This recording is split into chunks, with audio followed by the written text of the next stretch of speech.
Mark Zuckerberg, co-founder of Facebook. Gautam Adani, founder of Adani Group. Richard Branson, co-founder of Virgin Group. पता है इन सब में क्या common है? आप सोच रहे होंगे हाँ ये सब दुनिया के रिचेस्ट लोगों में से एक है और आज के प्रेजेंट वर्ल्ड पे ये डोमिनेट कर रहे हैं। बट एक और चीज है जो इन सब में कॉमन है, ये सब लोग अपने को एक ऐसे ट्रैप से बचाने में सक्सेसफुल रहे हैं जिस ट्रैप में आज हर एक इंसान खुद को प्राउडली डाल रहा है। हे हेलो, कैसे हो आप सब? तो चलो आज के वीडियो पे नजर डालते हैं। तो आज का वीडियो बहुत ही खास और बहुत ही इंफॉर्मेटिव होने वाला है आप सब लोगों के लिए, क्योंकि वीडियो ही ऐसा है।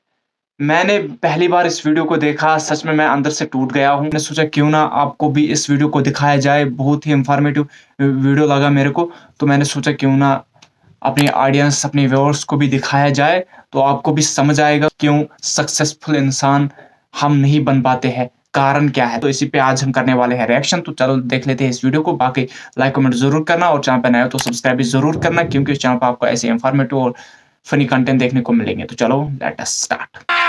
अभी मजा आएगा ना। तो यहाँ से होता वीडियो स्टार्ट। ओरिजिनल डिस्क्रिप्शन में है और क्रेडिट जाता है Saqlain Khan. Mark Zuckerberg, co-founder of Facebook. co-founder of Facebook. Gautam Adani, founder of Adani Group. बराबर। Richard Branson, co-founder of Virgin Group. पता है इन सब में क्या कॉमन है? आप सोच रहे होंगे हाँ ये सब दुनिया के रिचेस्ट लोगों में से एक है और आज के प्रेजेंट वर्ल्ड पे ये डोमिनेट कर रहे हैं। Billionaire Richard Branson, now the first person to reach the edge of space in his very own spacecraft. But एक और चीज है जो इन सब में कॉमन है, ये सब लोग अपने को एक ऐसे ट्रैप से बचाने में सक्सेसफुल रहे हैं जिस ट्रैप में आज हर एक इंसान खुद को प्राउडली डाल रहा है। To change the perception of reality to such an extent that despite of the abundance of information, no one is able to come to sensible conclusions. I don't care what I have to do. If I have to move somewhere or start something or whatever it may be, I'm not going to put my children into a system that doesn't understand the gifts and abilities they have just because they don't fit on the conveyor belt. And in the US, there are more than 5 lakh people who don't send their children to school. Ironically, mostly all teachers, because they know how screwed up the system is.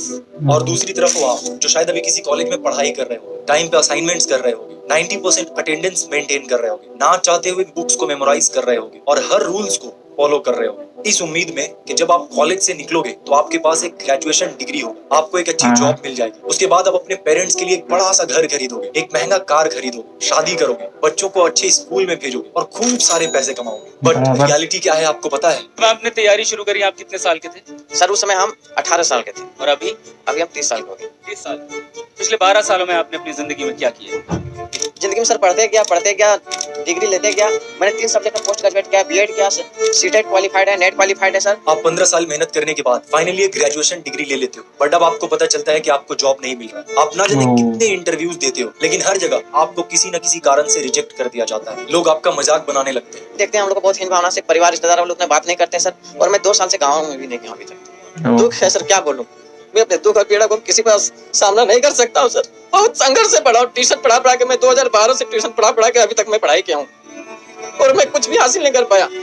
उल्टा हमारे पर fire हो गया। आप लोगों से मिलना जुलना बंद कर देते हो, खुद को कमरे में बंद करके रो रो के बस एक ही प्रे करते रहते हो कि गॉड किसी तरीके से एक नौकरी दिला दे। धीरे धीरे आपका सेल्फ स्टीम, आपका सेल्फ कॉन्फिडेंस कम होने लगता है। आखिरकार किसी तरीके से आपको एक जॉब मिल जाता है, लेकिन उसकी सैलरी बहुत ही कम होती है। बट आप मजबूरी में कर भी क्या सकते हो, वो जॉब आप करने लगते हो। इतनी सैलरी है नहीं कि आप पैसे कमा कर जमा कर एक घर खरीद सको, तो आप एक होम लोन ले लेते हो। अब अपना घर है तो ऑब्वियसली एक कार भी होना चाहिए, तो आप एक कार लोन भी ले लेते हो। अनजाने में ही सही, पर आपने खुद को चारों तरफ से बांध लिया है। अब आपको हर वक्त ये डर सताता रहता है कि कहीं मुझे जॉब से निकाल ना दिया जाए, क्योंकि फिर मैं घर के खर्च कैसे मैनेज करूंगा। होम लोन की ईएमआई चल रही है, कार लोन की ईएमआई चल रही है, बच्चों के स्कूल का फीस। धीरे धीरे आप खुद के सपने को दबाते जाते हो और सुबह चुपचाप उठते हो, जॉब पे जाते हो, शाम में घर आते हो, फिर चाहे वो काम करना आपको पसंद हो या ना। और फिर एक दिन आता है जब आपको ये लाइफ नॉर्मल लगने लगता है और धीरे धीरे काम करते करते आप बूढ़े हो जाते हो। आपको ऐसा लगेगा कि शायद मैं अनलकी था, इसीलिए मैं लाइफ में बड़ा कुछ कर नहीं पाया, क्योंकि मेहनत तो मैंने खूब किया था।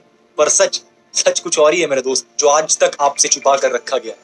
The gang of 9 got together, I think it was, and decided this is what people should learn: physics, biology, chemistry, and this is how they should learn. It's like the newspaper industry.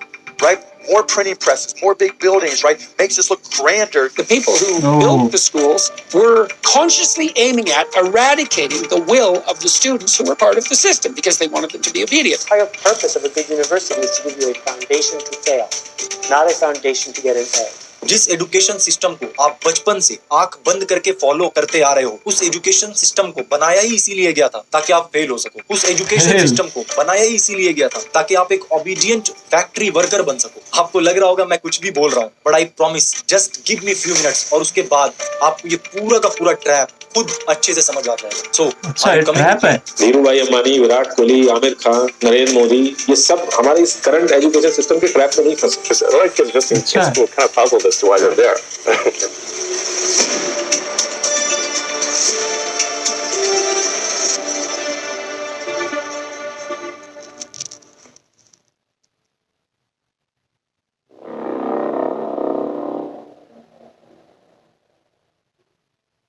साल होता है 1806। Napoleon की army और प्रशिया के बीच एक war होता है और इस वॉर में Prussia one of the best army होने के बावजूद हार जाती है। प्रशियन लीडर्स को ये समझ नहीं आता है कि आखिरकार वो इतने अच्छे आर्मी के साथ हार कैसे सकता है। बहुत सोचने के बाद उनके लीडर्स को ये समझ में आता है कि उनकी आर्मी मजबूत तो थी, लेकिन वॉर के दौरान वो अपने सुपीरियर्स के ऑर्डर्स को फॉलो करने के बजाय अपना दिमाग इस्तेमाल कर रहे थे, जबकि नेपोलियन की आर्मी सिर्फ और सिर्फ नेपोलियन के ऑर्डर्स को फॉलो कर रहे थे। और इस हार का कॉन्सिक्वेंस क्या होता है? प्रशिया को अपना आधा टेरिटरी नेपोलियन के हाथ में दे देना पड़ता है और साथ ही एक पीस एग्रीमेंट साइन करना पड़ता है। अब प्रशियन लीडर्स के सामने एक चैलेंज होता है कि दोबारा ऐसा कभी भी उनके साथ नहीं होना चाहिए। बट क्वेश्चन ये है कि आखिरकार वो लोग ऐसा करेंगे कैसे? बहुत दिमाग लगाने के बाद उनको एक आइडिया आता है और फिर वो लोग एक सिस्टम बिल्ड करने में लग जाते हैं। कैसा सिस्टम? ऑब्वियसली ऐसा सिस्टम ताकि सोल्जर्स बस उतना ही करे जितना उनको करने के लिए कहा जाए। और ऐसा करने का बेस्ट पॉसिबल तरीका क्या हो सकता था? उन ब्रेन्स को कंट्रोल करना जो ब्रेन्स अभी खुद से सोचने के कैपेबल ना हो, जिन्हें सही और गलत के बारे में पता ना हो, सो दैट उन्हें जो भी समझाया जाए वो उसे ही सच मान ले। और इस तरीके से एक 8 इयर्स एजुकेशन सिस्टम बिल्ड होता है, द प्रशियन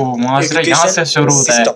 5 साल से लेकर 13 साल के दौरान आपके लिए एजुकेशन सिस्टम कंपलसरी कर दिया जाता है, जिसका सोल पर्पस क्या होता है? And the Prussians produced a universal education system in the late 1800s because they were afraid they were losing military superiority and they wanted to produce a cadre of mindless, obedient soldiers. That was expressly the purpose. आने वाले generation को एक ऐसे person में transform करना जो obedient हो, अपने सुपीरियर्स के हर एक बात को माने और वही करे जितना कहा जाए, without asking a single question. इस 8 ईयर के एजुकेशन के दौरान उन्हें बस इतना ही समझाया जाता है, इतना ही पढ़ाया जाता है जितने में वो अपने सुपीरियर्स के ऑर्डर्स को फॉलो कर सके, ना कि इतना कि वो खुद के बारे में सोचने लगे। एंड प्रशियन लीडर्स ने जैसा प्लान किया था, ये एजुकेशन सिस्टम एग्जैक्टली वैसा ही रिजल्ट उन्हें दे रहा था। इस तरह एक ऐसे सिस्टम का इन्वेंशन हो चुका था जो आने वाले फ्यूचर में सब कुछ बदलने वाला था। और ठीक ऐसा ही होता है। उस दौरान एक और चीज था जो इस वर्ल्ड में बहुत ही तेजी से फैल रहा था। गेस कीजिए क्या?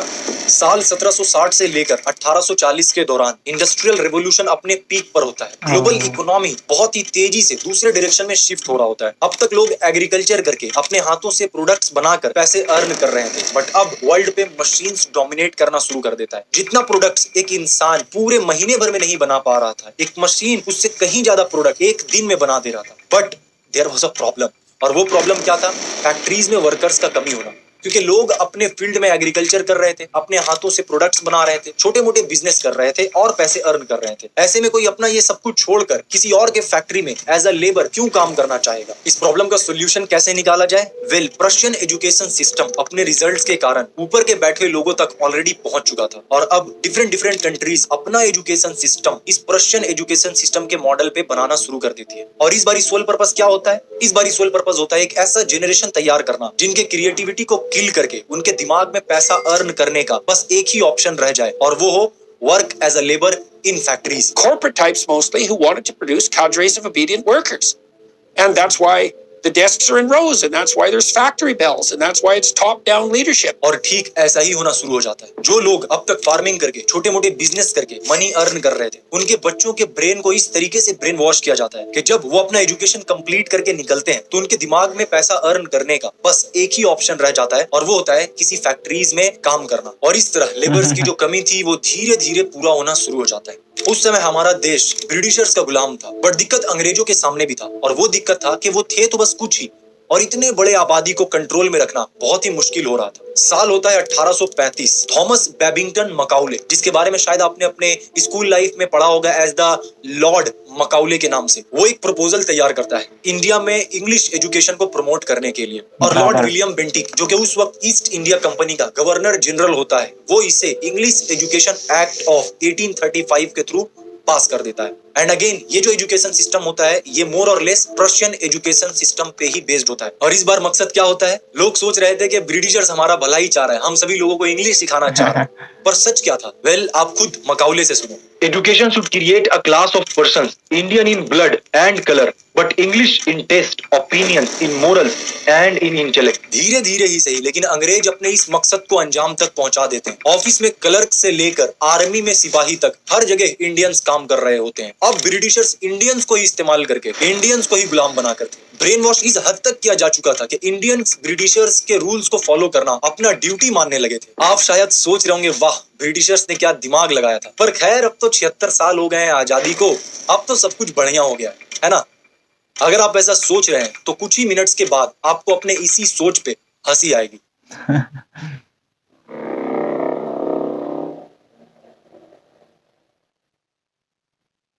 आपके पैदा होने के बाद या शायद आपके पैदा होने से भी पहले आपके पेरेंट्स के माइंड में जो सबसे पहला ख्याल आता है वो क्या है, आपको पता है? कि मैं अपने बच्चे को एक बड़ा स्कूल में पढ़ने के लिए भेजूंगा। आज हमारे देश में स्कूल्स एंड कॉलेजेस एजुकेशन की जगह कम और स्टेटस का जगह ज्यादा बनता जा रहा है। हमारा लड़का बड़ा स्कूल में पढ़ता है, हमारा लड़का उस कॉलेज में पढ़ता है। आप जैसे ही बोलना शुरू करते हो, आपके पेरेंट्स बड़े ही प्राउडली आपको एक अच्छे से स्कूल में एडमिशन करवा देते हैं और फिर रिलैक्स हो जाते हैं कि मैंने तो बड़े स्कूल में अपने बच्चे का एडमिशन करा दिया, अब मेरे बच्चे का फ्यूचर वो लोग बना देंगे, मुझे बस टाइम पे फी पे करना है। आप स्कूल जाते हो एक फ्रेश, क्यूरियस और क्रिएटिविटी से भरे हुए माइंड के साथ, एक ऐसे माइंड के साथ जिसके अंदर कोई लिमिटेशंस नहीं होता है, एक ऐसे माइंड के साथ जिसे अगर सही से ट्रेन किया जाए तो वो बहुत कुछ कर सकता था। लेकिन जैसे ही आप स्कूल में जाते हो, आपको कुछ सब्जेक्ट्स का कॉम्बिनेशन का एक सिलेबस दे दिया जाता है और फिर अब से वही आपकी दुनिया बन जाती है। आप सुबह से लेकर शाम तक उन्हीं के बारे में सोचते हो, उन्हीं को पढ़ते हो, और अगर आपने उसके अलावा कुछ और सोचा या कुछ और पढ़ा तो आपका मार्क्स पे इफेक्ट पड़ता है और फिर आपको पनिशमेंट मिलता है। पर क्या आपके पेरेंट्स एक बार भी ये क्वेश्चन करते हैं कि आखिरकार ये स्कूल्स, कॉलेजेस, कोचिंग्स ये हमारे बच्चे को आखिर क्या सिखा रहा है? क्या सच में हमारे बच्चे का फ्यूचर ब्राइट हो रहा है? क्या सच में हमारे बच्चे को जो पढ़ाया जा रहा है वो उसे पसंद भी है?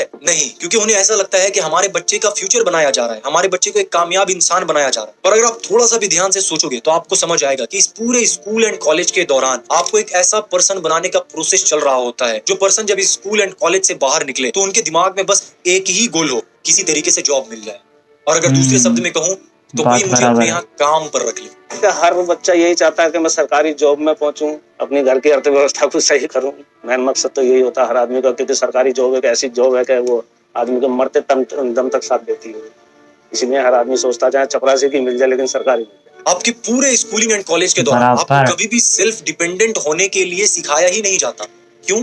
क्योंकि ये सिस्टम कभी भी आपको फुल्ली सेल्फ इंडिपेंडेंट बनने के लिए बनाया ही नहीं गया था। इस सिस्टम का अल्टीमेट गोल ही था कि इंडस्ट्री को एक अफोर्डेबल और एक बढ़िया वर्कर प्रोवाइड किया जा सके। ये पूरा सिस्टम एक ऐसे ग्रुप ऑफ पीपल को तैयार कर रहा है जो अपने बॉस के ऑर्डर्स को फॉलो कर सके, जो अपने सुपीरियर्स का रिस्पेक्ट कर सके, पूरे महीने दिन रात काम कर सके, इस उम्मीद में कि at the end of the month मुझे एक पेचेक मिले, फिर चाहे वो काम मुझे पसंद हो या ना हो। लोग अपनी 25% से ज्यादा जिंदगी इस करंट एजुकेशन सिस्टम में लगा देते हैं ताकि अपने से कम पढ़े लिखे आदमी की कंपनी में जाके उसके सपने पूरे कर सके। कोई नहीं चाहता कि आप सेल्फ डिपेंडेंट बनो, आप मिलियनेयर बनो। कोई क्यों चाहेगा कि आप मिलियनेयर बनो, आप सेल्फ डिपेंडेंट बनो? इससे उनका क्या फायदा होगा? क्योंकि अगर आप सेल्फ डिपेंडेंट बन गए तो फिर आप ऑर्डर्स फॉलो नहीं करोगे, आप हर चीज में क्वेश्चंस करोगे, आप गलत चीजों के खिलाफ आवाज उठाओगे, पर आप कभी भी इस ट्रैप को समझ ही नहीं पाते। क्योंकि जब आपको इस ट्रैप में डाला जाता है उस वक्त आपकी इतनी एज होती नहीं है कि आप कुछ सोच पाओ, कुछ समझ पाओ। और जब तक आप उस एज तक पहुंचते हो जहां पे आप सोचने के कैपेबल होते हो, तब तक काफी लेट हो चुका होता है। या तो पिछले 15-20 साल से इस सिस्टम को फॉलो करते करते आपका इस तरीके से ब्रेन वॉश हो जाता है कि आपको यही चीज सही लगने लगता है, या फिर आपकी इतनी एज हो जाती है कि आपके ऊपर काफी ज्यादा जिम्मेदारी आ जाती है और आप चाह कर भी इस ट्रैप से बाहर नहीं निकल पाते, क्योंकि अब आपको किसी भी तरीके से पैसा अर्न करना होता है। बेरोजगारी की हद पार हो रही है, घर वाले भी प्रेशर डाल रहे कि जॉब करो, कहीं से भी पैसे लेके आओ। और पिछले 20 साल से जो मेहनत आप कर रहे थे, लाखों रुपए आपने स्कूल्स को दिया, लाखों रुपए आपने कॉलेज को दिया, लाखों रुपए आपने कोचिंग्स को दिया, उसके बदले में बस आप किसी तरीके से एक 30 से 40 हजार की नौकरी की उम्मीद में आप लग जाते हो। पर स्टैट्स क्या है आपको पता है? The ILO says about 65% of the youth in India are jobless, 65%. How did this happen? 65%? आज हमारे देश में 42% जॉब ग्रेजुएट्स कौन कर जिनका रहा है एज 25 से कम है वो अनएम्प्लॉयड है। और अगर जॉब मिल भी जाता है तो आपको जानकर हैरानी होगी कि हमारे देश में एक इंजीनियर्स की एवरेज सैलरी जितनी है उससे 10 गुना ज्यादा अमेरिका में ट्रक ड्राइवर्स अर्न करते हैं। तो देख लो भाई, अमेरिका में एक ट्रक ड्राइवर है ना, अभी स्लो चल रहा है काम, मंदे में 10 से 12 मतलब इंडिया का मोटा मोटा 10 लाख रुपए कमा रहे हैं। क्यों काम अच्छा चलता है तो 16 लाख रुपए इंडिया के कमा रहे हैं। इतना तो कोई मतलब वहाँ पे डॉक्टर भी नहीं कमा रहा। तो इन सब का सोल्यूशन क्या है? क्या हम लोग स्कूल्स जाना छोड़ दें? क्या हम लोग कॉलेजेस जाना छोड़ दें? करोड़ों लोग एवरीडे स्कूल्स जा रहे हैं, कॉलेजेस जा रहे हैं। तो मैं बोल रहा हूँ कि ये सारे लोग गलत कर रहे हैं। वेल, आप अभी तक समझे नहीं। Let me explain. किसी चीज को इतना प्रमोट करो कि वो एक न्यू वे ऑफ लाइफ बन जाए और लोग बिना कोई क्वेश्चन किए उसको चुपचाप फॉलो करते चले जाएं। आज हमें बस सिंपल सा एक क्वेश्चन पूछने का जरूरत है, who created this education system and why? And in दोनों का आंसर्स आपको अब तक मिल चुका होगा। जिस वक्त इस सिस्टम को बिल्ड किया गया था उस वक्त इस वर्ल्ड को बिलियंस के तादाद में वर्कर्स की जरूरत थी। बट आज का सिचुएशन क्या है?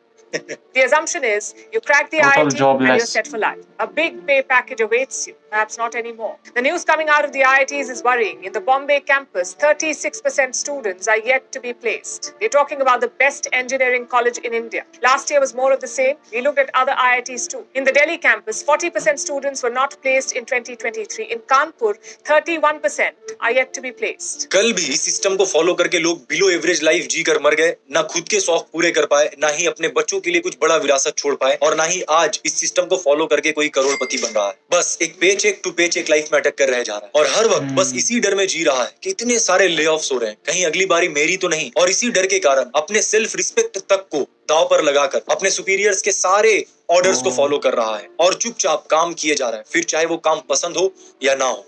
हमारे सामने दो ऑप्शंस हैं, हम रियलिटी को एक्सेप्ट ना करें और इसी ट्रैप में फंसे रहें और अपने बच्चों को भी इसी ट्रैप में डाल दें, और दूसरा हम अपना रास्ता खुद बनाएं। हम खुद एक्सप्लोर करें कि हमें क्या क्या करना चाहिए, क्या क्या पॉसिबल एथिकल तरीका है जिससे कि हम अपने मन चाहे अमाउंट्स को अर्न कर सकते हैं। अब हमें ऐसे और कॉलेज ग्रेजुएट्स की जरूरत नहीं है जिनका एंड गोल सिर्फ एक जॉब हो and they don't have any skill, all they have is a so called college degree. अब टाइम चेंज हो चुका है। जिन स्किल्स को सीखने के लिए आप कॉलेजेस को कई लाख दिया करते थे, अपने लाइफ का कीमती 5 से 6 साल दिया करते थे, फिर भी कुछ भी सीख कर बाहर नहीं निकलते थे, अब बड़े से बड़े स्किल्स को आप कहीं कम फी में ऑनलाइन कोर्सेज के थ्रू सीख सकते हो, और वो भी उन पर्सन से जो खुद उस स्किल को यूज करके कुछ बड़ा अचीव किए, ना कि उनसे जिनके पास नॉलेज सिर्फ और सिर्फ थ्योरी तक ही लिमिटेड हो। अगर आप पेरेंट्स हैं तो अपने बच्चे को स्कूल भेजें, कॉलेज भेजें, बट मार्कशीट को उतना इंपॉर्टेंस ना दें, उन्हें एक्सपोजर दें, उन्हें बताएं कि इस दुनिया में करने के लिए बहुत कुछ है, सिर्फ मैथ्स, केमिस्ट्री, फिजिक्स सिर्फ यही दुनिया नहीं है, इसके अलावा भी बहुत कुछ है। अपने बच्चे को अलग अलग चीजों को एक्सप्लोर करने के लिए मोटिवेट करें। अगर मार्क्स कम आते हैं कोई बात नहीं, हो सकता है वो कोई स्किल सीख रहा हो जहां पे वो इससे कहीं ज्यादा अच्छा परफॉर्म कर रहा हो। आज हम जेई के लिए,